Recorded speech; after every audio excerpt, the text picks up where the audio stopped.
Graça e paz a todos os irmãos. Estamos chegando aqui para iniciar mais essa live, mais um culto em ação de graças. Aguardando os irmãos entrarem aí. Estamos chegando. Mais uma oportunidade. Infelizmente ainda com a igreja fechada, né? Sem possibilidade ainda de realizarmos culto lá na igreja. Marlene está chegando.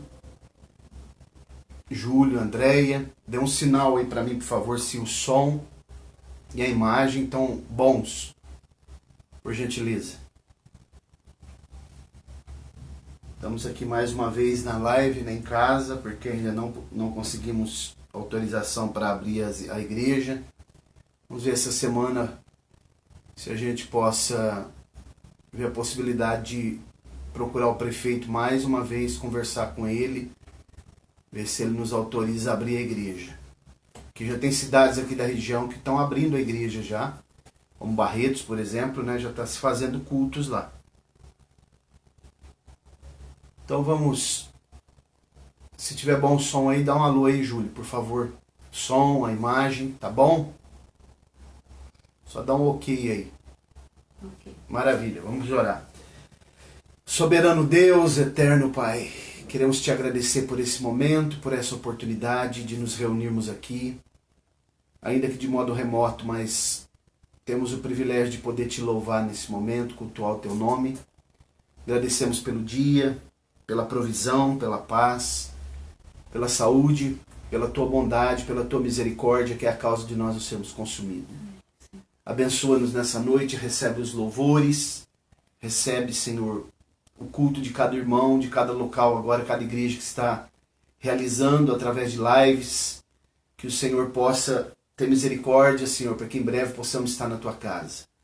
Que esse momento passe e que não seja motivo de muitos, Senhor, desacostumarem, perder o entusiasmo e a motivação de irem para a tua casa te louvar. Porque esse culto nós sabemos que é paliativo e nós precisamos estar congregados na tua casa, que essa é a tua vontade. Recebe os louvores nessa noite e nos instrui aqui através da tua palavra. Continua abençoando essa nação, as autoridades, os enfermos, os agentes de saúde. Nós colocamos nas tuas mãos, Senhor. Em nome de Jesus nós te agradecemos. Amém. Maravilha, então. Vamos louvar o Senhor com o hino 290 da harpa cristã. Você que tem aí a sua harpa em casa, vamos cultuar o nosso Deus, né? Agradecer enquanto não podemos fazer culto ainda. Glória a Deus, porque os países fechados nem culto as pessoas podem fazer, né? 290.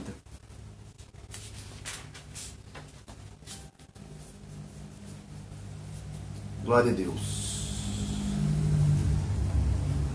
Ó Senhor, nós esperamos que escute a oração.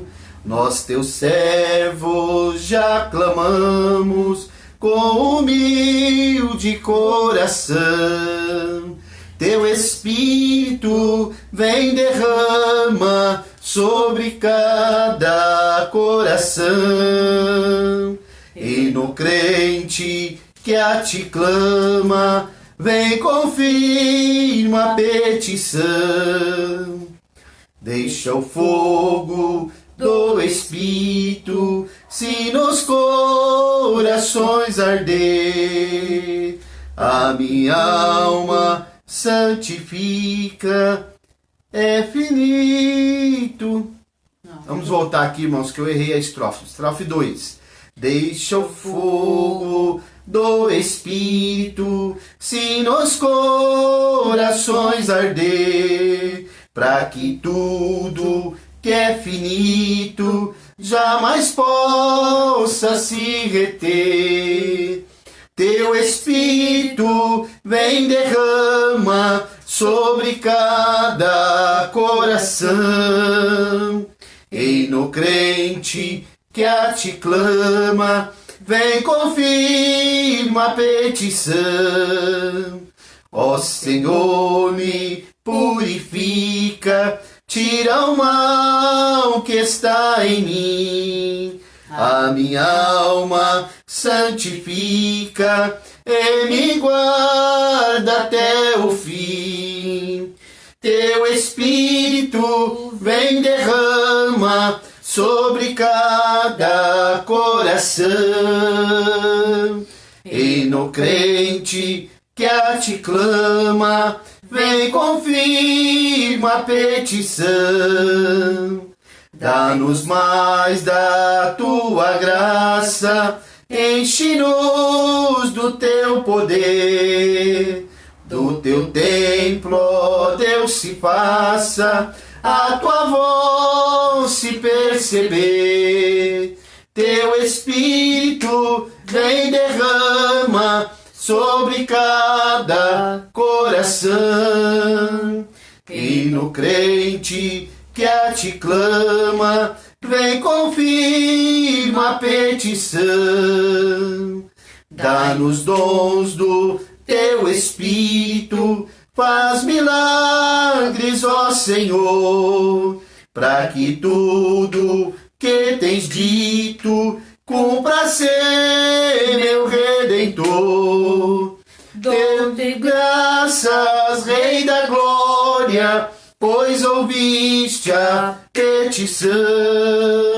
Belos hinos de vitória tu te deste ao coração. Amém. Glória a Deus. Glória a Deus. Silvana. Irmã Silvana, irmã Maria Amélia, vamos compartilhando essa live, dando joinha, coraçãozinho. Glória a Deus. Vamos ver se a gente consegue expandir mais, né? Glória a Deus. Vamos cantar o 36.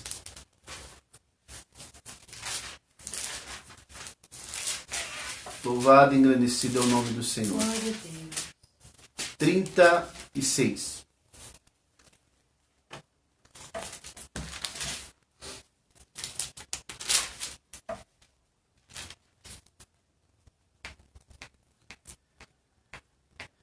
Da linda pátria estou bem longe, cansado estou. Eu tenho de Jesus saudade, ó, quando é que eu vou? Passarinhos, belas flores, querem me encantar. São vãos terrestres esplendores, mas contemplo meu lar. Jesus me deu a sua promessa, me vem buscar. Meu coração está com pressa, eu quero já voar. Meus pecados foram muitos, muito culpado sou. Porém seu sangue põe me limpo, eu para a pátria vou. Qual filho de seu lar saudoso eu quero ir.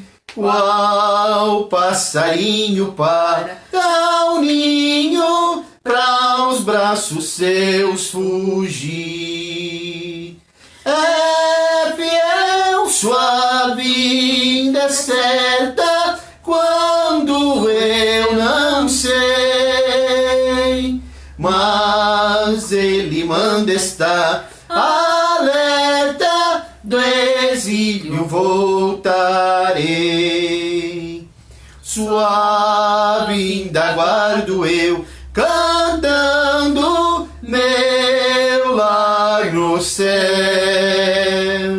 Seus passos hei de ouvir, soando além do escuro véu.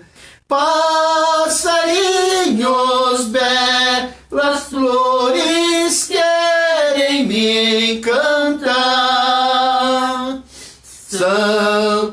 os terrestres esplendores, mas contemplo meu lar. Glória a Deus. Toda honra e toda glória seja dada ao Senhor. Vamos cantar mais um hino, 459, 459. Enquanto isso, os irmãos vão compartilhando aí essa live. Glória a Deus. Glória a Deus. Para que ela possa... Aleluia. Pega seu celular, entra lá e compartilha com a página da igreja. Glória a Deus. 459. Vamos louvar o Senhor aqui. Glória a Deus. Toda honra e toda glória seja dada ao Senhor. De Deus muito firmes são as promessas, mais firme que as montanhas são. Quando o socorro terrestre cessa, os de Deus não falharão. De Deus muito firmes são as promessas, falhando tudo, não falharão. Se das estrelas o brilho cessa, mas as promessas brilharão. Se a fé te falta nos teus apertos, nas suas promessas descansa em paz. Quando és tentado, estou bem certo que Cristo auxílio te traz.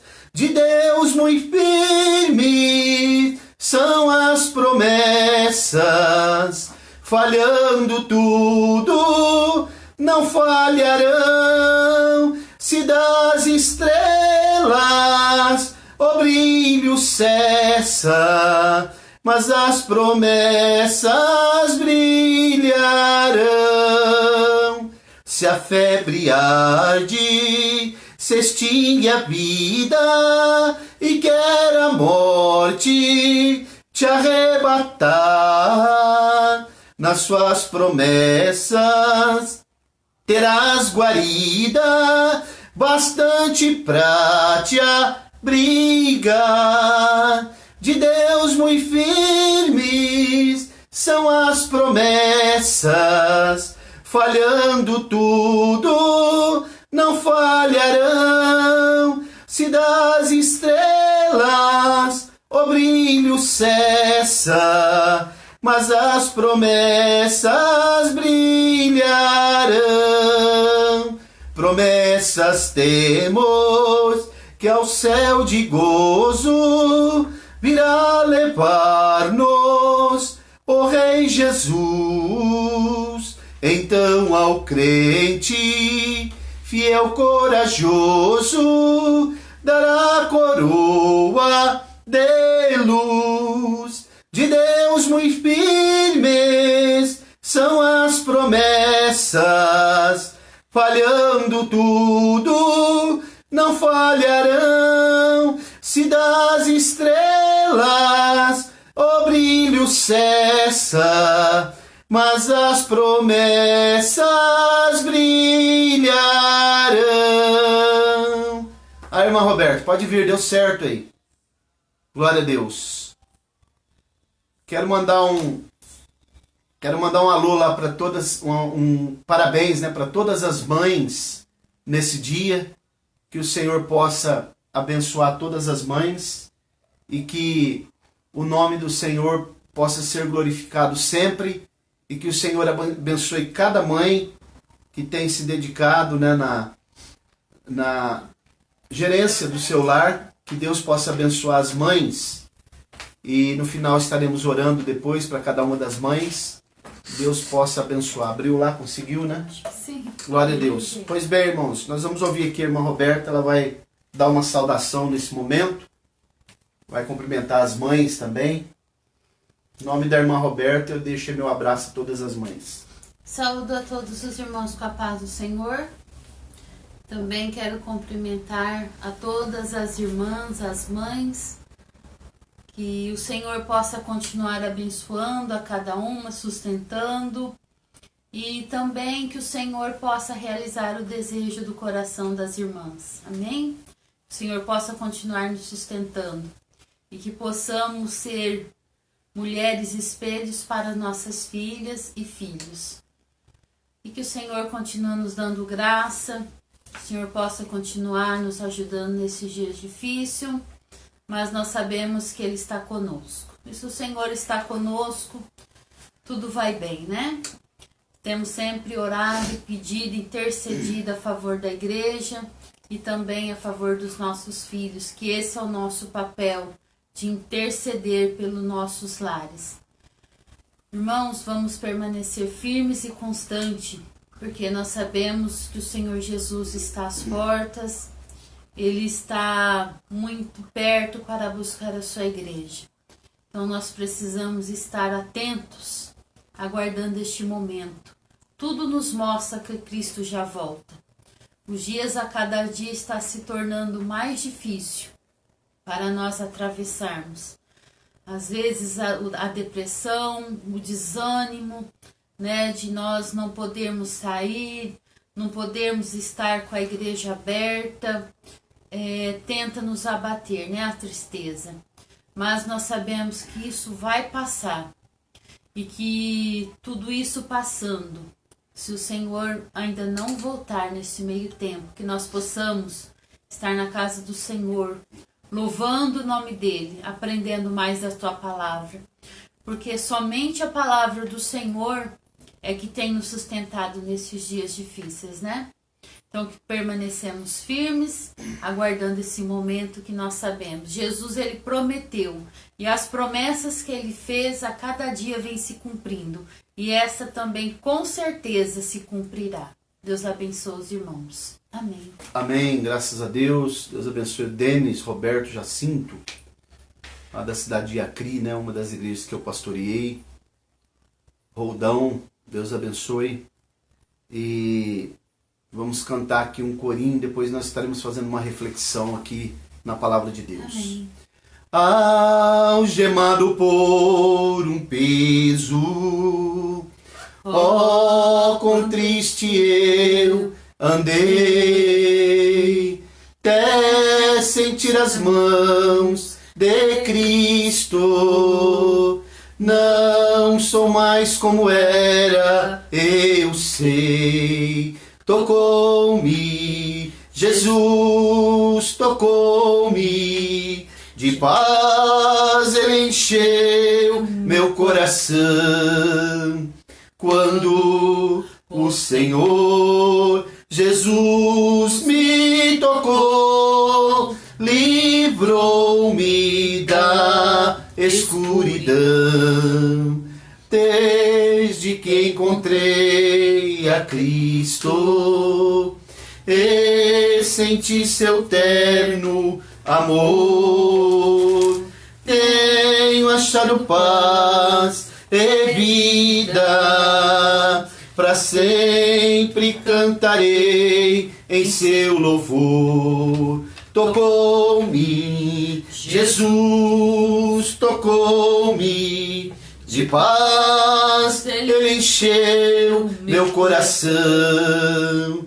Quando o Senhor Jesus me tocou, livrou-me da escuridão.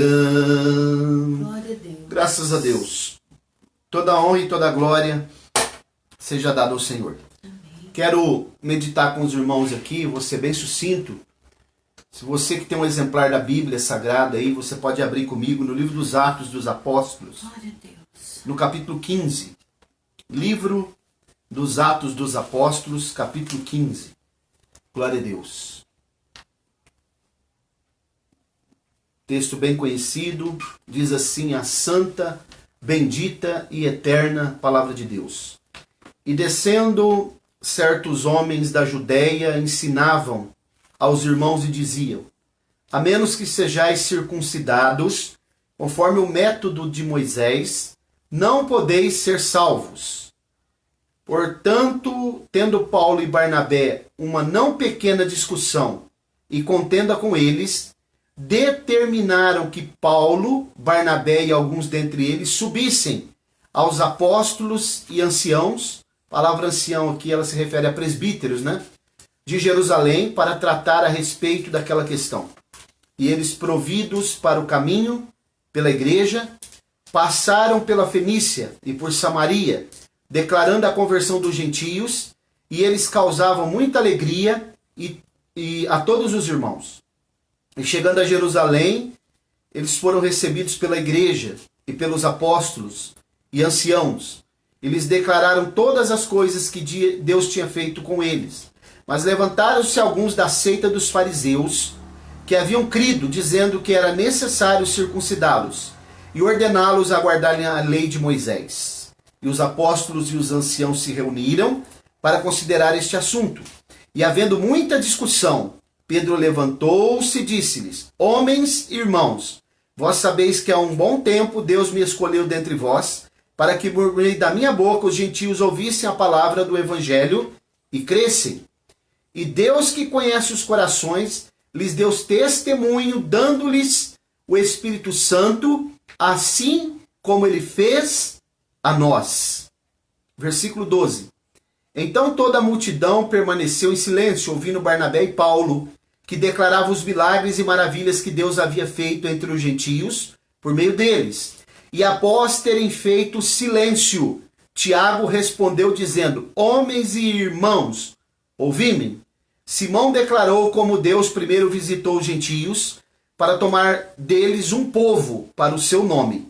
E com isso concordam as palavras dos profetas, como está escrito: depois disso eu voltarei e reedificarei o tabernáculo de Davi que está caído, e o edificarei novamente das suas ruínas e o estabelecerei, para que o resto dos homens busquem ao Senhor, e todos os gentios sobre os quais o meu nome é invocado, diz o Senhor, que faz todas estas coisas. Versículo 28.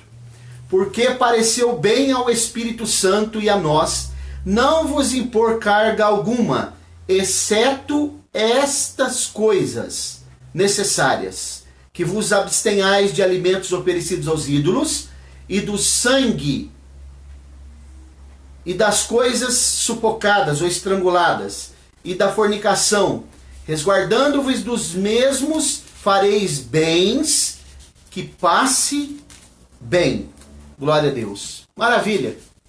Viviane, Deus abençoe, a da cidade de Penápolis.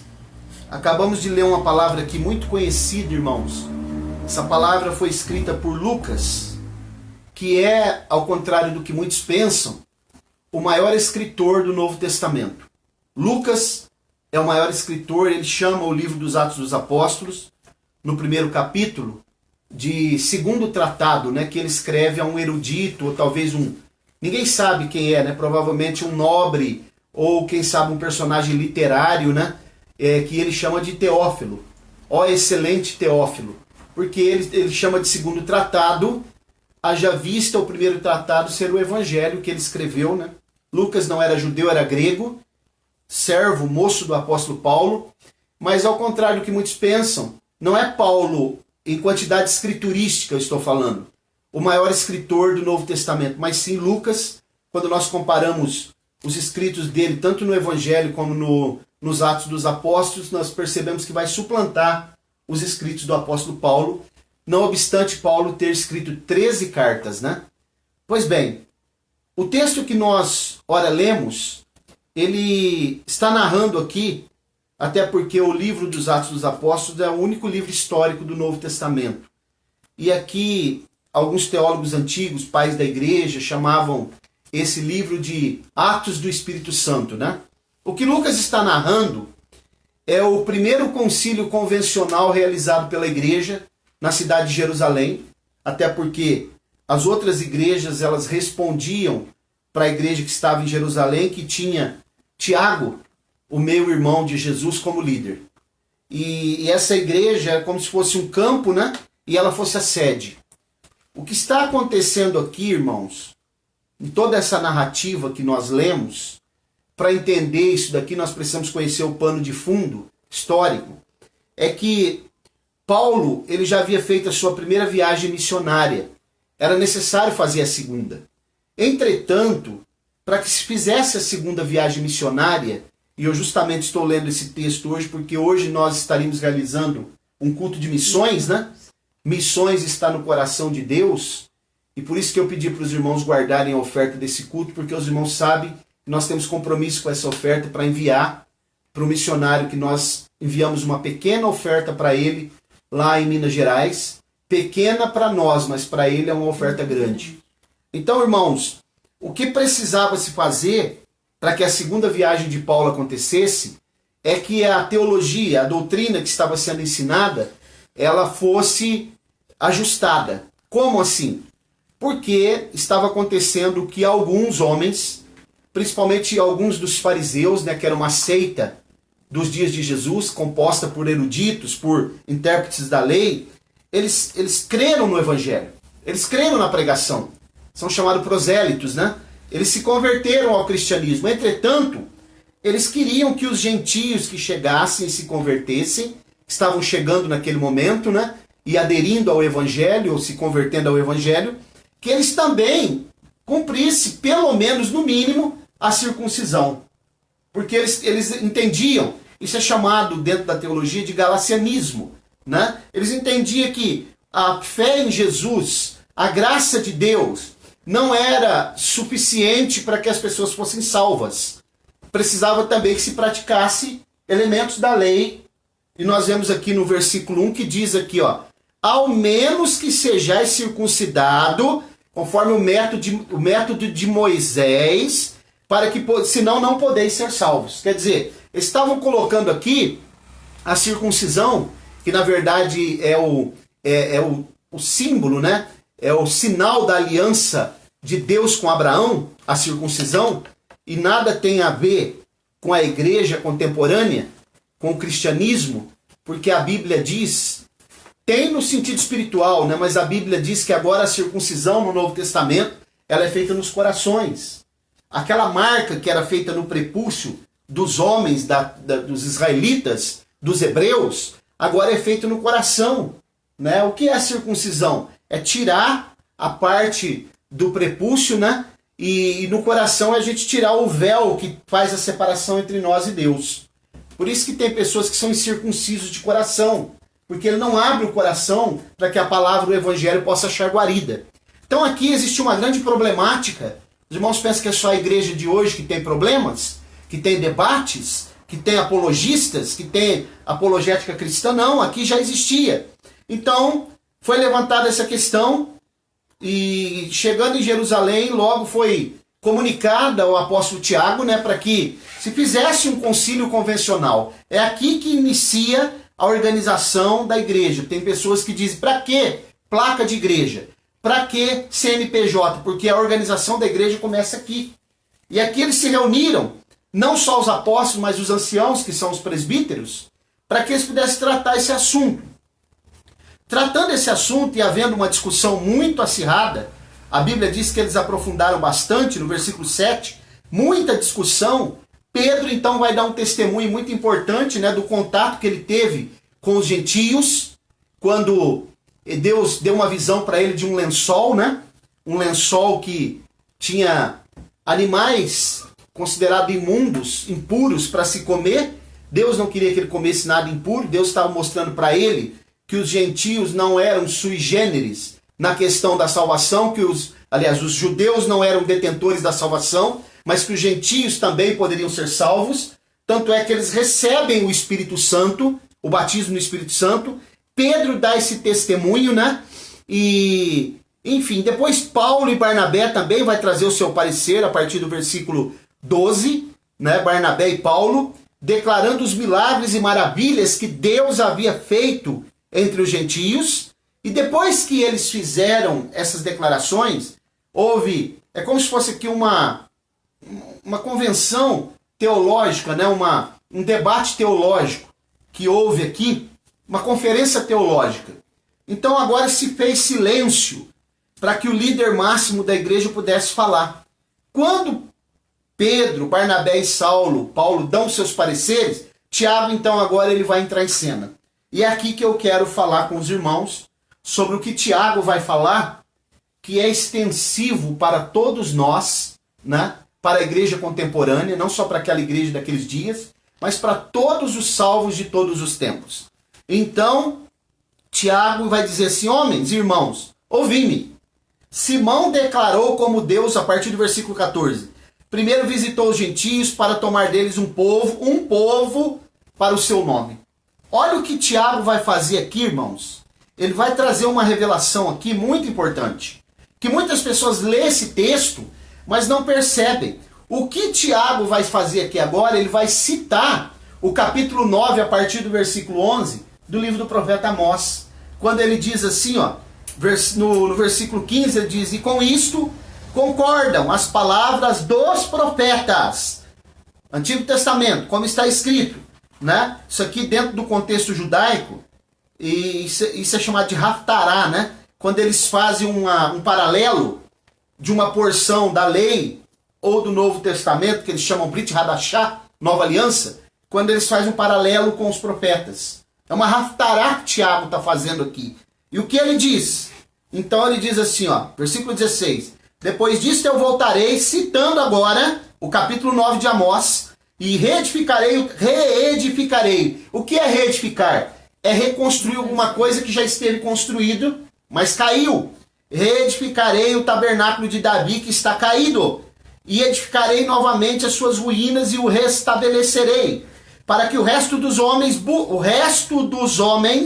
ele está falando de todas as tribos, línguas, etnias, nações, culturas, né, para que eles busquem ao Senhor, e todos os gentios, sobre os quais o meu nome é invocado, diz o Senhor, que faz todas essas coisas. Então o que Tiago está fazendo aqui, irmãos, está trazendo à baila, à luz, é o que a Bíblia, a teologia, ela chama de sacerdócio universal, que eu já dei algumas explicações, que isso foi interrompido porque o projeto original de Deus era que a nação de Israel ela fosse sacerdócio real e ela atraísse as outras nações, para que as outras nações fossem ministradas por Israel, pagassem tributo para Israel, e Israel fosse a nação eleita, a nação principal, trazendo as outras nações para congregar juntamente com ela. Mas isso foi quebrado no Antigo Testamento por uma série de fatores que eu não vou denominar aqui agora, porque não vai dar tempo, né?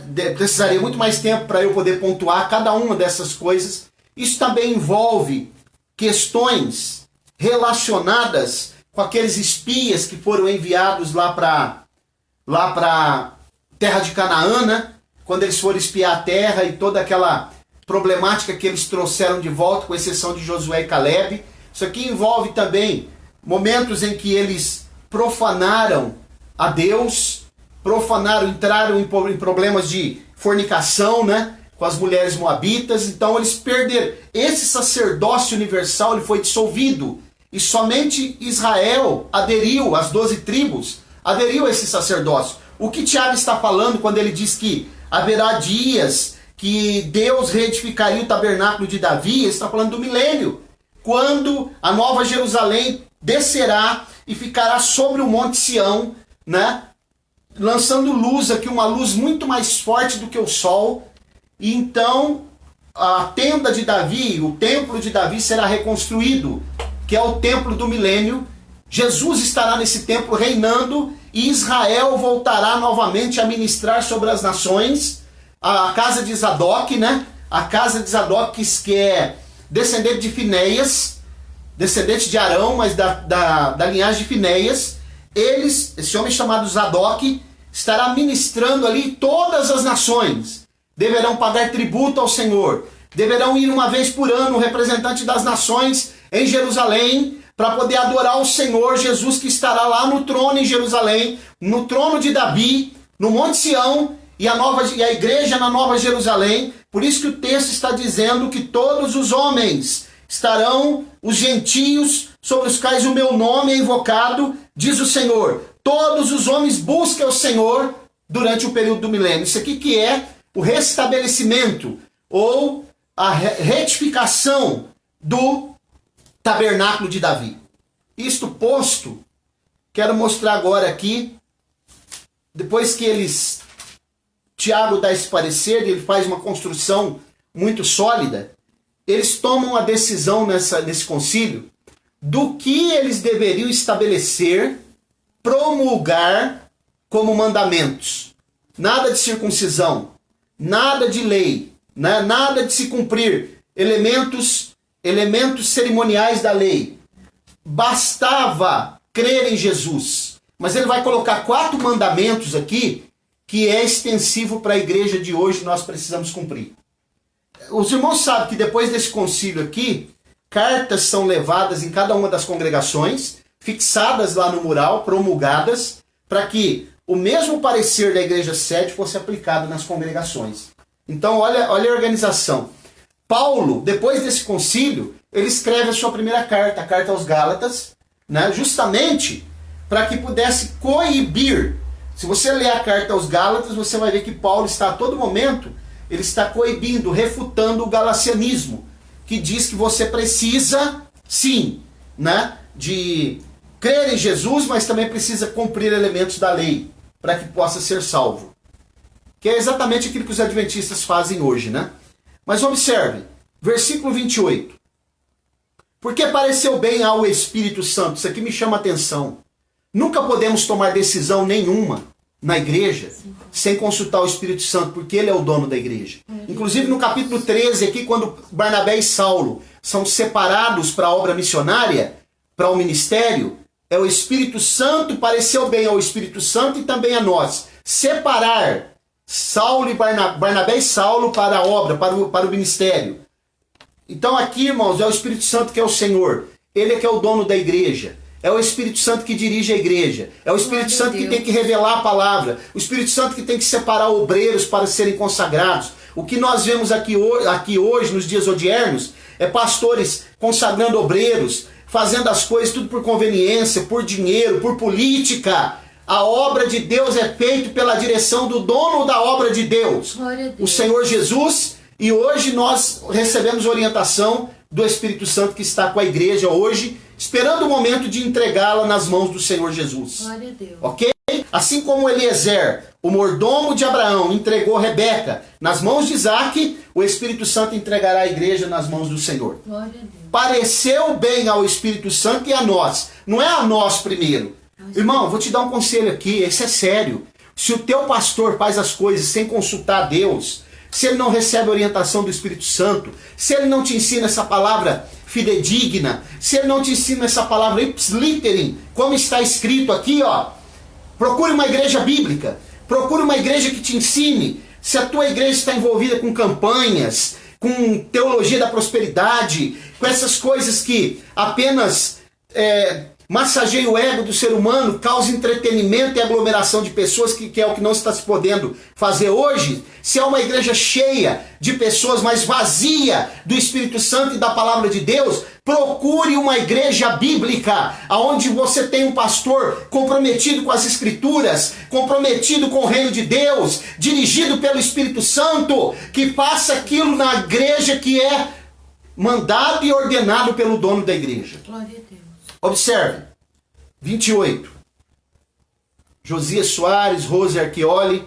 Porque pareceu bem ao Espírito Santo e a nós não vos impor carga alguma, nada de circuncisão, exceto estas coisas necessárias. Agora aqui ele vai falar 4 mandamentos, 4 ordenanças, mandamentos do Novo Testamento, não é do Antigo Testamento. Ok? Primeiro, que vos abstenhais de alimentos oferecidos ou consagrados aos ídolos. O que é que Tiago está falando aqui? Nesse momento aqui, nessa época, irmãos, o Império Romano ele predominava. Entretanto, no Império Romano, a cultura helenística, que é a cultura grega, a filosofia e cultura grega e religião grega, estava impregnado no Império Romano. Então o que eles faziam? Eles tinham templos de adoração a deuses em vários lugares, né? Os romanos só mudou o nome dos deuses gregos. Que eram os mesmos. Na verdade, eram os mesmos. Por exemplo, se você pegar a deusa Artemis, né, é a mesma Diana que os romanos adoravam. E assim por diante. Se você pegar o deus Asclépio, grego, é o deus Esculápio, que eles adoravam em Roma. Então são os mesmos deuses, Apolo, né, e assim por diante. O que são coisas sacrificadas aos ídolos? São alimentos que eles vendiam no mercado. Só que os alimentos dos animais eram abatidos e já eram consagrados aos ídolos. E eram levados para o mercado. O que Paulo está dizendo aqui é isso. Ou melhor, Tiago está dizendo é que quando alguém chegasse lá no mercado, por isso que Paulo fala em Coríntios, ele vai ratificar essa palavra, ele diz assim, ó, que nós não devemos sentar na mesa de Deus e na mesa dos demônios. Os ídolos nada são, ele diz. Mas ele ensina que por detrás de cada um desses ídolos tem um demônio, né? No mundo espiritual. Então o que ele está orientando é que quando chegasse no mercado, observasse a carne que estava sendo comprada. Se viesse de algum lugar daquele, onde era costume se consagrar aos ídolos, que se abstesse. Porque é igual a gente ir, por exemplo, numa quermesse, num lugar onde sabe-se que está se vendendo as coisas, está sendo feita aquela quermesse, aquela festa, né, em alusão, em homenagem ao padroeiro de uma cidade, por exemplo. Nós sabemos, quando a gente come sem saber, é uma coisa, mas sabendo, nós precisamos evitar. Primeira coisa, coisas sacrificadas aos ídolos, né, abstenhais, alimentos oferecidos aos ídolos, festa de Cosme e Damião, quadrilha, né, festas de juninas e julinas. Cuidado, irmãos, está chegando a época agora. Não coma nada disso, porque nós somos servo do Deus vivo. O nosso corpo é templo do Espírito Santo. O Senhor habita em nós e nós somos separados. A palavra santo significa separado. Esse texto aqui tem um paralelo com o livro de Levítico. Sabiam disso, irmão? O capítulo 16 de Levítico. Segunda coisa. Abstenhais dos alimentos oferecidos aos ídolos e do sangue. Isso aqui, do sangue. Aqui na minha Bíblia, na tradução de vocês, vai falar primeiro sangue sufocado, depois sangue, né? Então aqui eu vou falar, aqui está na ordem seguinte, do sangue. O que é o sangue que a Bíblia está dizendo? Não é sangue. As testemunhas de Jeová pegam esse texto aqui e diz que nós não podemos doar sangue. Não é nada disso aqui. O que a Bíblia está falando sangue aqui, vocês sabiam que a Bíblia está falando da vida humana? É evitar de derramar o sangue humano? É isso que a Bíblia está dizendo. É fácil entender isso quando você lê o capítulo 6 da carta aos Efésios, quando Paulo fala que a nossa luta não é contra a carne e nem contra o sangue, a vida humana, mas contra as hostes espirituais da maldade. Quando Jesus estava na cruz, que ele já havia morrido, eles introduziram uma lança do lado direito dele, do lado, saiu sangue representando a vida humana e saiu água representando a vida divina, que é a própria palavra. Então, o sangue aqui é para que nós não venhamos a cometer assassinatos. Homens sanguinários, que a Bíblia fala, que derramam o sangue. Aí sim, vem, né? Sangue sufocado, coisas estranguladas. Nós não podemos comer nada que tenha sangue. Por exemplo, se você vai comer uma picanha e ela está sangrando, nós não podemos fazer isso. Isso aqui é mandamento do Novo Testamento, irmãos. Deus, eu já dei um estudo aqui. Se você deseja aprender, entre lá no YouTube, no canal da nossa igreja, Assembleia de Deus Ministério Apologético, e digite lá assim, a dieta à luz da Bíblia. E você vai ver o que nós podemos comer ou não, à luz da palavra de Deus. Porque Deus deu ordenanças de animais que deveriam ser, que tivessem abstinência. Né? Tem uma conotação espiritual, e não só de saúde, mas espiritual. Irmão Lourdes, irmão Vidares, saudade de vocês. Glória a Deus. Então aqui, ó, os alimentos, você sabia que o judeu, quando ele vai imolar um animal, ele tem um modo peculiar de imolar esse animal? Ele não come se não for ele que matar. Por quê? Tem dois fatores aqui. Primeiro, é a maneira que se imola esse animal. Esse animal precisa ser imolado, é chamado karet, né? Eles pegam uma espada ou uma faca muito bem afiada, e na hora que eles passam pela primeira vez, o animal já é degolado, para que o sangue possa cair todo.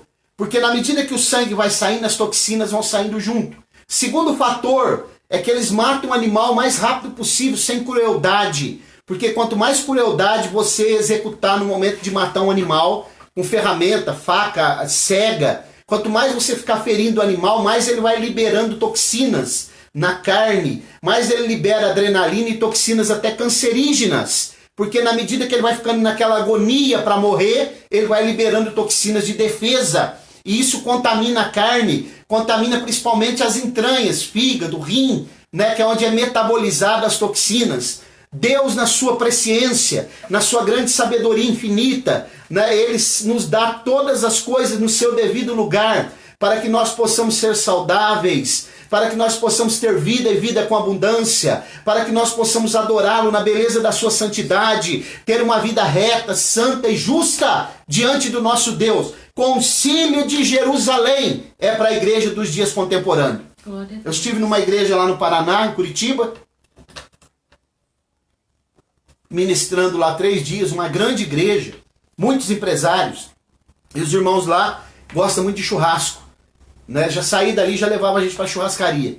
E quando eu trouxe uma palavra sobre esse texto, eles disseram: pastor, mas como que nós vamos fazer? Nós gostamos da carne pingando sangue. E eu disse para eles: vocês preferem satisfazer a sua carne, né? Satisfazer a sua natureza, ou obedecer a palavra de Deus? Irmão, se nós não temos a capacidade de obedecer um mandamento e nos abster de alimentos da nossa carne aqui, como nós poderemos obedecer a Deus no nosso homem interior, no espírito e na alma? Se nós não temos a capacidade de nos abster de algo que vai nos fazer mal, vai maltratar o templo do Espírito Santo, vai ofender a Deus, vai entrar no mundo espiritual, como nós poderemos obedecer quando as coisas forem do homem interior, do espírito e da alma? Isso aqui é uma disciplina que Deus está dando para aqueles que servem a Ele, para que o nome dele seja glorificado e para que Ele nos teste até onde nós conseguimos ter disciplina e obedecê-lo.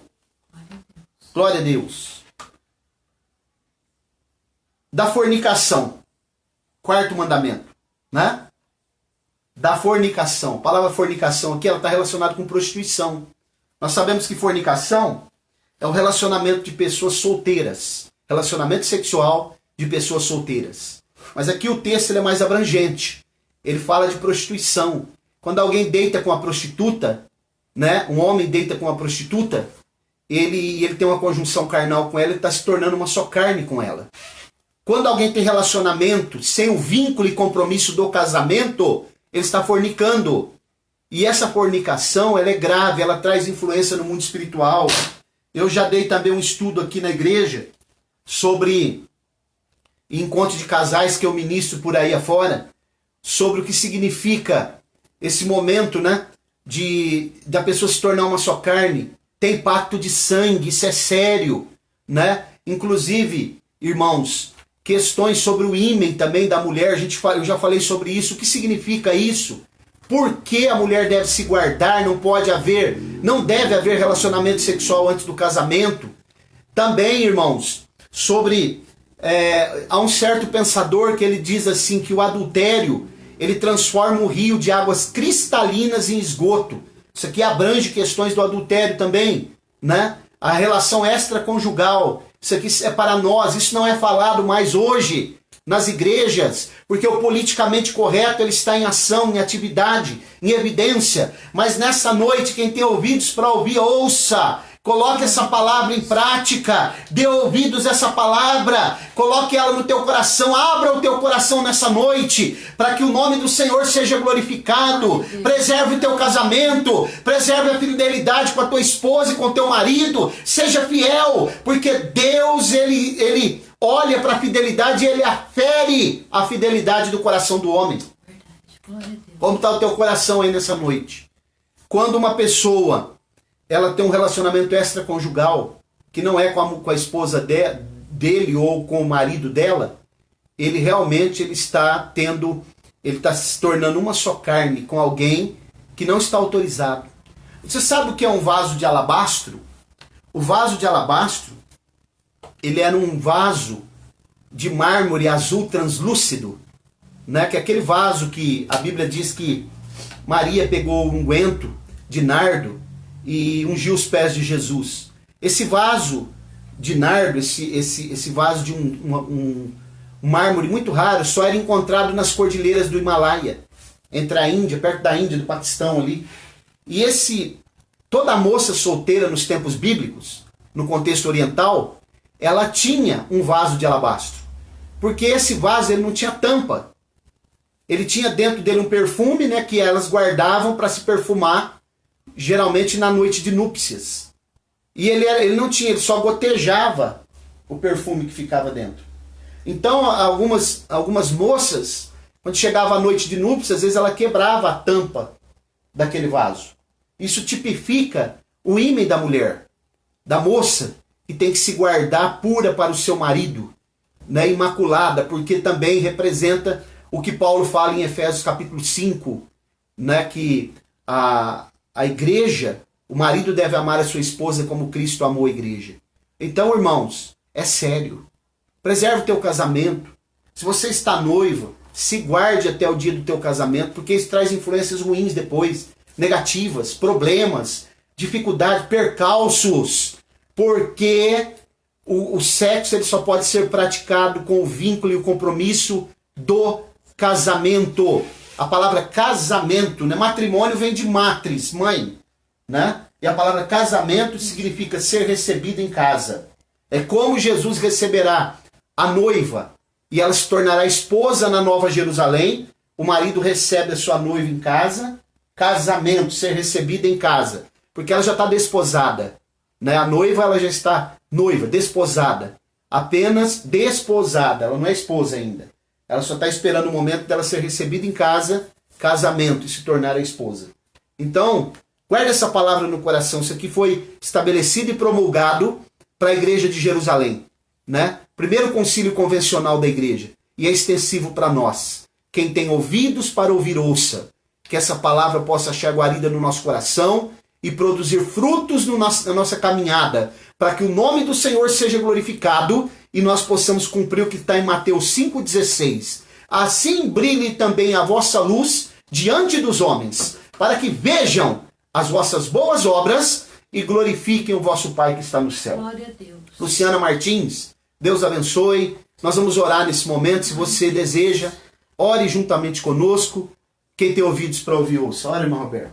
Senhor nosso Deus e Pai Celestial, em nome de Jesus, nós queremos te agradecer, Senhor, neste momento, por termos o privilégio de ouvirmos a Tua palavra, Senhor, que é fiel e verdadeira. Sim. E que a cada dia, Senhor, nos dá a direção, nos dá a orientação correta, para que nós não tropecemos, Senhor, para que nós não caiamos. Pai querido, nós te agradecemos pela exposição da Tua palavra e porque nós temos o privilégio de ouvi-la, Senhor. Pai querido, continua sustentando e guardando a Tua igreja e que possamos, Senhor, atravessar os dias maus, Senhor.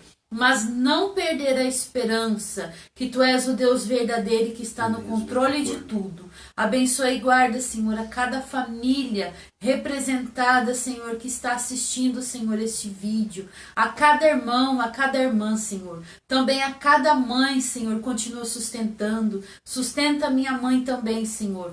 Guarda-as debaixo das Tuas mãos e prolongue, Senhor, os dias de vida delas. Fica conosco, Senhor. Em nome de Jesus nós te agradecemos. Amém. Senhor. Amém. Graças a Deus. Estamos chegando ao término do nosso culto, né? Amém. E permitindo Deus, na terça-feira nós estaremos de volta.